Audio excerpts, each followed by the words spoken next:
asam urat, darah tinggi, kolesterol, diabetes. Beda problemnya. Makanya kalau ada ustadz yang umatnya atau kaumnya adalah orang tua, mungkin ya pembahasannya tadi husnul khotimah, nikmat kubur, meraih apa misalnya. Kalau itu mah problem orang baru hijrah ya, hidayah. Kalau anak muda masalahnya apa? Dua. Kalau nggak masalah perasaan lawan jenis atau cinta-cintaan, yang kedua masalah kesehatan mental. Dan ada nggak ayat atau hadis tentang mental issue di dalam Al-Quran? Banyak sekali. Cuman selama ini kurang ke notice gara-gara POV penyampaian. Padahal ayat dan hadis tentang mental itu sangat banyak. Contoh aja, salah satu contohnya, bullying itu masalah apa? Bullying. Mental. Mental loh.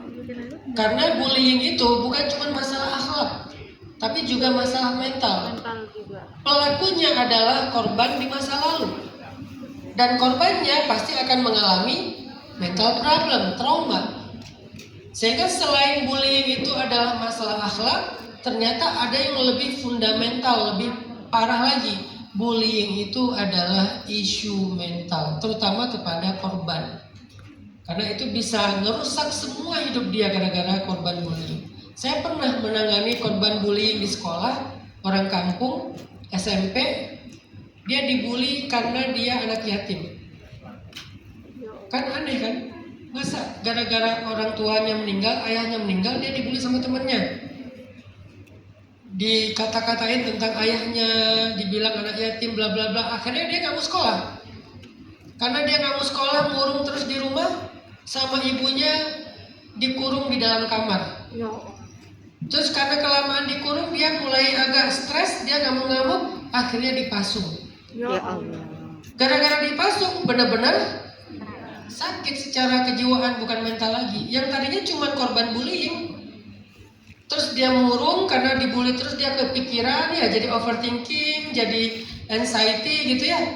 Terus nggak mau sekolah lagi, takut ketemu sama teman-temannya, sama ibunya malah dikurung di kamar, dianggap anaknya kena guna-guna orang.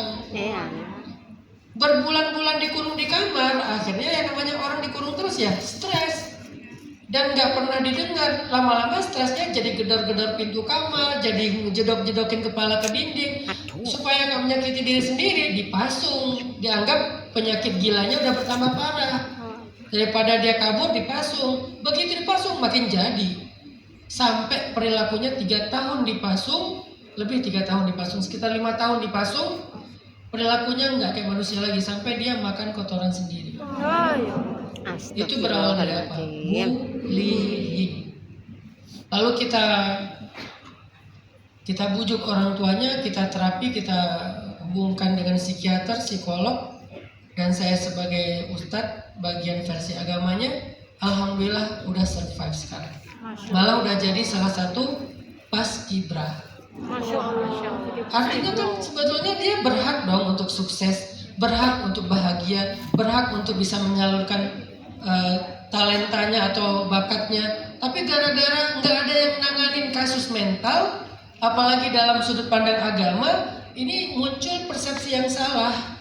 Orang tua nggak ngerti tentang mental issue, ustadz-ustadz nggak ngerti tentang mental issue, tetangga dan masyarakat atau bahkan lingkungan sekolah nggak ngerti tentang mental issue. Banyak korban yang tidak tertangani. Banyak perilaku yang melahirkan korban-korban baru. Ternyata masalah mental adalah masalah yang cukup krusial di masyarakat, di anak muda.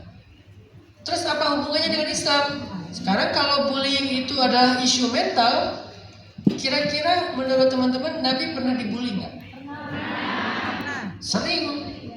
Bahkan yang membuli beliau orang dekat beliau, paman beliau, bibi beliau, Abu Lahab, Ummu Jamil. Itu ngebully Nabi itu secara verbal, secara fisik, secara perilaku, difitnah, diviralkan. Salah satu kalimat verbal yang direkam Al-Quran itu adalah kalimat tabban. Celaka engkau Muhammad. Akhirnya Allah balas, tabbat yada abi lahab Ini contoh bullying secara verbal abusive namanya. Dikata-katain sama pamannya sendiri. Belum lagi nanti Akhnas, Walid, Abu Jahal, dan banyak penduduk-penduduk Mekah yang jahiliyah. Dan jahiliyah sendiri terjemahan secara mental health, apa arti jahiliyah? Toxic. Jahiliyah itu adalah perilaku toksik. Masyarakat jahiliyah artinya masyarakat yang punya perilaku toksik secara kolektif. Banyak orang toksiknya, itu tuh masyarakat jahiliyah. Kebayang gak sih hidup di tengah masyarakat toksik? Kita kadang-kadang punya satu teman toksik aja udah capek. Punya pasangan toksik capek. Punya keluarga NPD itu. NPD itu kan parah ya. Ada 3 tuh ciri NPD. 1, love bombing. 2, Sandwich. hah? Bukan, love bombing. Yang ketiga pokoknya playing victim. Oh, yang kedua manipulatif. Love bombing, manipulatif, dan playing victim. Itu tuh NPD banget tuh. Dan ada nggak cerita saudara yang NPD dan toksik dalam Al-Quran? Siapa? Coba ingat-ingat. Saudaranya Nabi Yusuf. Itu kan NPD banget itu. Itu kan toksik banget itu. Bukan toksik lagi, bahaya banget. Malah udah agak ke arah skizofrenia itu kan gangguan mental yang menjadikan seseorang itu kadang-kadang ingin mencelakai orang lain kan. Dan itu terjadi sama Nabi Yusuf alaihissalam. Orang muda mereka. Dan itu terjadi sebagai ujian parentingnya Nabi Yusuf alaihissalam. Beliau harus mendidik anak-anak yang 10 orang, dari 12 orang, 10 orangnya itu toksik. Bahkan NPD. Bahkan cenderung ke skizo. Karena ingin mencelakai adik mereka sendiri. Itu nggak pakai akal normal itu. Apa bukti bahwa mereka NPD? 3 tadi, love bombing, manipulatif, playing victim. Pertama love bombingnya, mereka bilang gini ke ayahnya, ayah izinkan kami bawa Yusuf untuk ikut kami bermain-main di hutan. Kami kasihan sama Yusuf. Love bombing. Kami kasihan sama Yusuf. Dia nggak pernah ikut kami main-main. Biarkan kami menyenangkan hatinya. Kayak perhatian banget gitu. Begitu diizinkan sampai di hutan, manipulatif. Manipulatifnya apa? Akhirnya Nabi Yusuf dimasukkan ke dalam sumur, bajunya diganti, baju aslinya Yusuf dilumuri dengan darah hewan, dibawa pulang ke rumah. Dia bilang, ayah, Yusuf dimakan serigala. Ini buktinya bajunya berdarah. Kan ini manipulatif.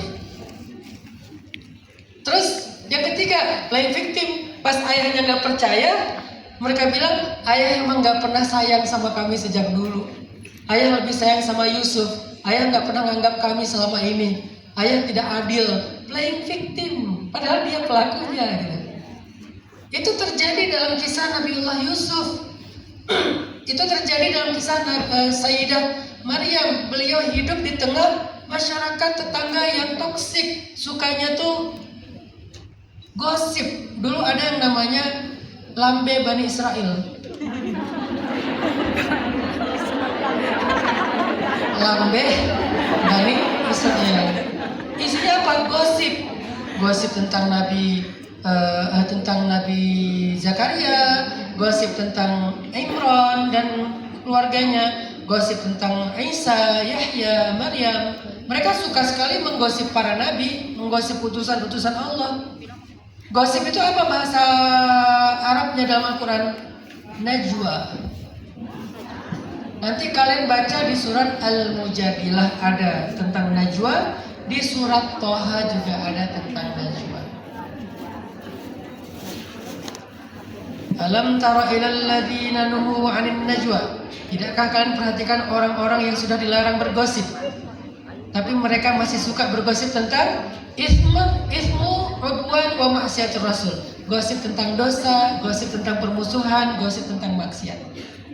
Wahai orang-orang beriman, ya ayyuhalladzina amanu, idza tanajaitum fala tatanajau bil itsmi wal udwan wa ma'siyatir rasul wa tanajau bil birri wat taqwa. Wahai orang beriman, kalau kalian lagi ngegosip, jangan ngegosip tentang dosa, jangan ngegosip tentang permusuhan, jangan ngegosip tentang maksiat. Cobalah ngegosip tentang kebaikan dan ketakwaan. Jadi kalau mau digosipin, yang baik-baik, yang positif. Masya Allah ya, saya punya tetangga, itu peduli banget sama tetangganya. Gitu dong kalau gosip. Itu baru namanya gosip syariat itu.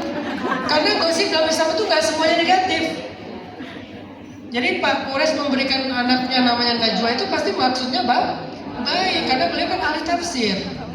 Tapi Najwa ini dalam surat Al-Mujadilah, surat curhat, ada 2 gosip yang ismun wal udwan, ada gosip al-birru wat taqwa.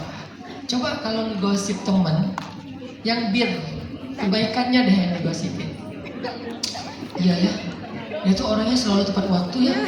Gitu, bukan orangnya lelet. Bukan. Ini kan kebalikan ya. Kalau albir tepat waktu, kalau ismun atau udwan lelet orangnya. Apalagi misalnya ngegosipin tetangga tadi udah ngegosipin,